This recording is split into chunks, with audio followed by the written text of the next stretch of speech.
ఓం సాయిరామ్. సమర్థ సద్గురు సాయినాథ్ మహారాజ్కి జై.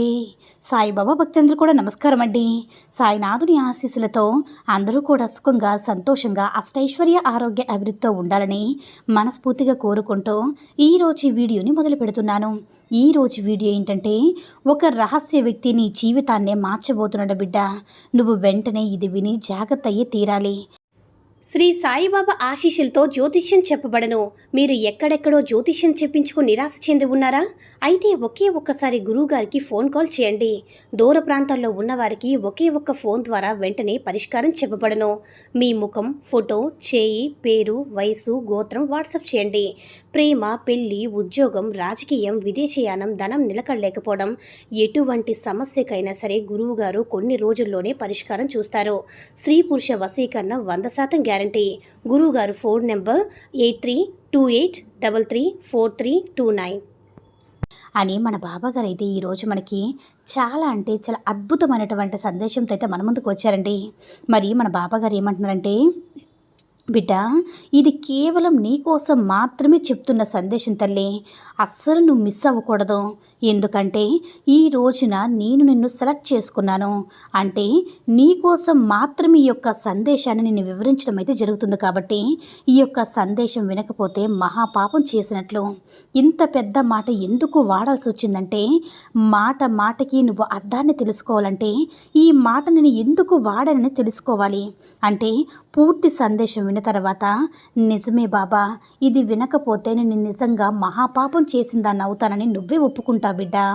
ఎప్పుడైనా కానీ మనిషి జీవితం అనేది చాలా చిన్నది. నీటి మీద బుడగ లాంటిది. ఆ యొక్క నీటి మీద బుడగ ఎప్పుడు పగిలిపోతుందో ఎవ్వరికీ తెలియదు. అలాగే మనలో ఉన్న జీవుడు కూడా ఎప్పుడు వెళ్ళిపోతాడో ఎవ్వరికీ తెలియదు. ఇది ఎవరు ఒప్పుకున్నా ఒప్పుకోకపోయినా సరే సత్యంగల మాటమ్మా. అయితే ఈ చిన్న జీవితంలో మనిషి టెన్షన్ పడ్డం, ఓవర్గా ఒత్తిడికి గురవ్వడం, గొడవలు, చికాకులు, ఇబ్బందులు, కుటుంబ సభ్యులు, భార్యాభర్తల మధ్య గొడవలు, ఇంకా మగవారి విషయానికి వస్తే మద్యపానం సేవించడం, దానివల్ల ఇంట్లో తరచుగా భార్యాభర్తల మధ్య గొడవలు జరుగుతాయి. అసలు ఈ యొక్క జీవితం పుట్టుకకి చావుకి మధ్యలో ఉండే ఒక రకమైన నాటకం తల్లి. జీవితంలో మనిషి తెలుసుకోలేక ఈ యొక్క గొడవలు సృష్టించుకుంటున్నారు తప్ప మనిషికి జీవితం అంటే ఏంటని ఒక పూర్తి అవగాహన ఏర్పడినప్పుడు ఆ మనిషికి ఎప్పుడు కూడా అపజయం అనేది ఉండదు.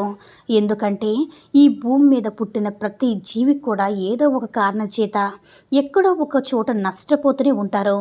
ఒక్కొక్కరికి రూపాయి పెట్టిన దగ్గర 10 రూపాయల లాభం అనేది వస్తుంది. మరికొంతమందికి 10 రూపాయలు పెట్టిన దగ్గర పావల లాభం కూడా రాదు. 10 రూపాయల లాభం వచ్చినప్పుడు మనిషి సంతోషపడతాడు. పావల లాభం కూడా రానప్పుడు దిగాలు పడిపోతాడు. ఇక్కడ తెలుసుకోవాల్సింది ఏంటంటే, జీవితాన్ని ఎప్పుడు కూడా బ్యాలెన్స్డ్గా మెయింటైన్ చేయగలగాలి. ఇప్పుడు ఈ యొక్క జీవితం నీది కాదంటే, ఇప్పుడు నువ్వు కష్టాలు పడుతున్నా, బాధలు పడుతున్నావు, సమస్యలు వచ్చాయని నీకు తెలుస్తుంది తల్లి. నేను నీకని చెప్పడం లేదు. నీకు ఎప్పుడు కూడా దానికి నేను ఎప్పుడు చెప్పట్లే. కానీ నువ్వు ఎంత ఆలోచించినా, ఏం చేసినా నీ యొక్క కష్టం అనేది నీకు పూర్తిగా తగ్గుతుందనే నమ్మకం ఉంటే బాధపడు, ఆలోచించు. దాని గురించి రోజులు తరబడి కూర్చుని ఏడిస్తే నీకు బాధ తీరుతుందంటే నేను వద్దు అని చెప్పి ఎప్పుడు కూడా చెప్పను బిడ్డ.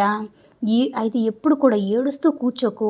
అలాగే దాని గురించే బాధపడుతూ కూర్చోకు. అలాగే దాని గురించి కృంగిపోతూ కూర్చో. మరి ఇన్ని రోజులు బాధపడ్డావు కదా, ఎన్ని సంవత్సరాలు బాధపడ్డావు కదా, మరి నీ కష్టం ఒక్కసారి అంటే కొంచెమైనా తగ్గిందా చెప్పు బిడ్డ. ఒక్కసారి నువ్వు ఎవరినైతే ఒక వ్యక్తిని మార్చాలి అనుకుంటున్నావో ఆ వ్యక్తిలో మార్పు కలిగిందా? లేదా నువ్వు ఎంత ప్రయత్నించినా ఆ వ్యక్తిలో మార్పు అనేది రాలేదు కదా. భర్త మారడం కానీ, భార్య మారడం అయ్యా, ఏదైనా సరే నువ్వు కోరుకోవడం ఏదైనా సరే. ఇక పిల్లల విషయానికి వచ్చిన, పిల్లల మంచి మార్గంలో ఉండాలి, చక్కగా చదువుకోవాలి, మంచి బుద్ధులతో పెరగాలి. పిల్లలైనా కానీ ఏ చెడు వ్యసనాలు అలవాటు కాకూడదని చెప్పి ప్రతి తల్లి తండ్రి కోరుకుంటారు. కానీ పిల్లలు ఎప్పుడు కూడా దాదాపుగా ఒక 100లో 40% మంది పిల్లలు చక్కగా బుద్ధిగా ఉంటున్నారు. మిగతా 60% మంది పిల్లలు ఏదో ఒక స్నేహితులతోటి మాట పెరిగి చిన్న వయసులోనే ప్రేమలు పెరగడం, చిన్న వయసులోనే చెడు వ్యసనాలకి బానిసవ్వడం, అవి తల్లిదండ్రులకు తెలిసినప్పుడు వారిని ఎదిరించి మాట్లాడడం, అంతేకాకుండా వాళ్ళ చెప్పిన మాటలు విన్నట్లుగా నటిస్తూ ఉండడం. ఇంటి దొంగని ఈశ్వరుడు కూడా పట్టలేదంటారు కదా, అలా పిల్లలు కూడా తయారయ్యారు. నువ్వు ఎంత చేసినా కూడా అక్కడ వారిలో మార్పు అనేది వస్తుందా? నువ్వు తెలుసుకోవాల్సిన విషయం ఏంటంటే బిడ్డ, అంటే కష్టమైన, నష్టమైన, దుఃఖమైన, సంతోషమైన, బాధైనా ఏదైనా సరే నువ్వే భరించాలి. అర్థమైంది కదా? నీది నువ్వు మాత్రమే అనుభవించాలి. ఈ కష్టం నాకు వచ్చింది, ఈ బాధ నాకు వచ్చింది, ఈ నష్టం నాకు వచ్చింది అని నువ్వు ఒకరికి చెబుతున్నావు కదా, అలా ఒకరికి చెప్పినప్పుడు వాళ్ళు జస్ట్ వాళ్ళ చెవుల ద్వారానే మాటలు వింటారు కానీ నువ్వు పడే నొప్పి వారికి అస్సలు తెలియదు. అటువంటప్పుడు వారికి చెప్పుకోవడం వల్ల నీకు ఎటువంటి ఉపయోగం కూడా లేదు కదా. నువ్వు మార్చాలి అనుకున్న వ్యక్తుల మీద నువ్వు గొడవ పడడం వల్ల నీ విలువ అనేది తగ్గిపోవడం తప్పితే నీకు అలుపు, ఆయాసం, మనశ్శాంతి లేకపోవడం, నిద్ర లేకపోవడం, అనేక రకాలైన మానసికమైన సమస్యలు రావడం తప్పితే ఎటువంటి చిన్న ఉపయోగం కూడా లేదన్న విషయాన్ని గుర్తుపెట్టుకో. ఇదంతా కూడా అక్షర సత్యం. ఎవరినైనా కానీ మార్చడం మన చేతుల్లో లేదంటే వారి స్వతహా నేను అంటే తప్పు చేస్తున్నాను, నేను నా భార్యను మోసం చేస్తున్నాను, లేదా నేను నా భార్యను అంటే ఏదైనా సరే మాటలతో మభ్య పెడుతున్నాను, నా మనసుకు తెలిసే వారంతట వారు రిలీజ్గా మారాలి తప్ప నేను మద్యపానం చేస్తున్నాను, ఇది ఆరోగ్యానికి హానికరం, నేను మారాలి, నువ్వు గొడవ పడడం వల్ల అది జరగదు కదమ్మా, నువ్వు ఎవరిలో మార్పును తెప్పించలేవు, ఒకవేళ మారారా అది వాళ్ళ యొక్క కర్మఫలితం అక్కడితో ముగిసిపోయింది అన్నప్పుడు వాళ్ళే మారుతారు.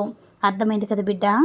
ఏది ఎవరికి ఎంతవరకు అనుభవించాలో, ఎవరికి ఈ భూమి మీద ఎంతవరకు నూకలు ఉన్నాయో, ఎవరు ఈ భూమి మీద ఎంతకాలం జీవించాలనేది ఆల్రెడీ నుదుటి రాత మీద బ్రహ్మ ఎప్పుడో రాసేశారు.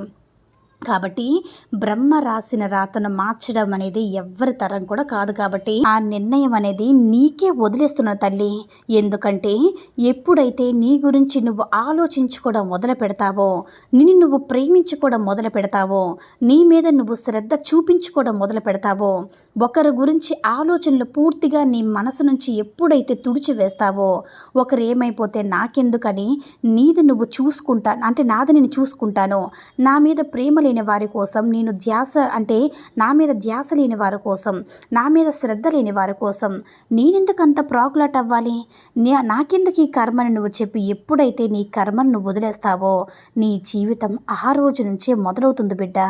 నువ్వు కష్టమంటే నీ జీవితం అంతా కష్టమే, నువ్వు సంతోషంగా ఉన్నావంటే నీ జీవితం అంతా కూడా సంతోషమయంగా ఉంటుంది. అంతేనా? అర్థమైందనుకుంటాను తల్లి. ఇప్పుడైనా సరే ఎవరు ఎలాంటి వారో తెలుసుకునే జాగ్రత్తగా సంతోషంగా ఉండు, ఆనందంగా ఉండని మన బాబాగారు అయితే ఈరోజు మనకి అద్భుతమైనటువంటి సందేశాన్ని అయితే అందించారండి. సాయి మహిమల ద్వారా వచ్చిన సందేశం మీ అందరూ కూడా నచ్చిందని అనుకుంటున్నాను. ఈ వీడియో కనుక నచ్చినట్లయితే లైక్ చేసి షేర్ చేయండి. మరిన్ని వీడియోస్ కోసం మన ఛానల్ని సబ్స్క్రైబ్ చేసుకుని మాకు కొంచెం సపోర్ట్ చేయండి. ధన్యవాదములు.